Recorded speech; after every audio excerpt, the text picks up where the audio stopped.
Pemberitaan kurang baik akhir-akhir ini mencuat karena muncul dugaan pencurian data penting pesawat KF-21 Boramae oleh dua orang insinyur Indonesia yang bertugas di sana.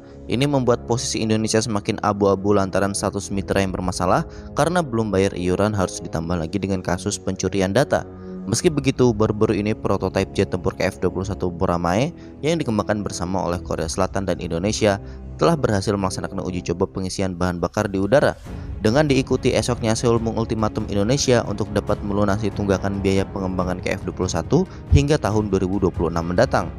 Melansir dari Airspace Review, dalam negosiasi yang masih berlangsung, Indonesia ingin mengajukan permintaan tunda pembayaran selama 8 tahun untuk program dari tenggat akhir 2026 hingga 2034 mendatang.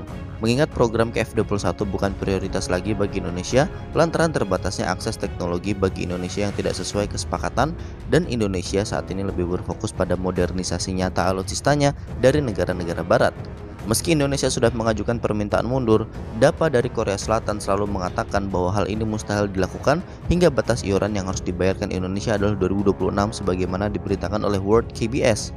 Pernyataan tersebut disampaikan pejabat tersebut sebagai tanggapan atas penyelidikan Yonhap News mengenai laporan lokal bahwa Indonesia meminta Seoul untuk memperpanjang tenggat waktu.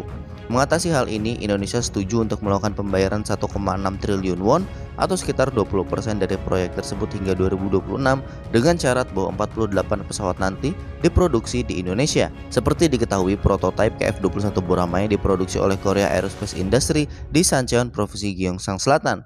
Sebanyak 6 prototipe telah diproduksi untuk menjalani seluruh rangkaian pengujian. Dijadwalkan diproduksi massal jet tempur KF-21 akan dimulai pada tahun ini.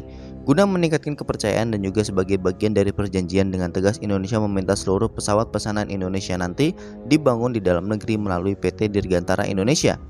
Menurut laporan tersebut, dengan syarat 48 pesawat yang diproduksi di Indonesia, Indonesia setuju untuk membayar sekitar 20% biaya proyek pada tahun 2026 dengan total nilai mencapai 1,6 triliun won atau 1,2 juta dolar Amerika Serikat. Mempertegas sekali lagi bahwa problemnya sebenarnya bukan Indonesia tidak memiliki uang, melainkan Korea Selatan sendiri apakah mampu memberikan benefit yang sesuai untuk Indonesia, mengingat pelanggaran kesepakatan keakses teknologi tinggi dilanggar atas request dari Amerika Serikat. Sisa tunggakan pembayaran Indonesia sendiri saat ini mencapai sisa 1 triliun won atau 11,7 triliun rupiah. Bagaimana menurut kalian?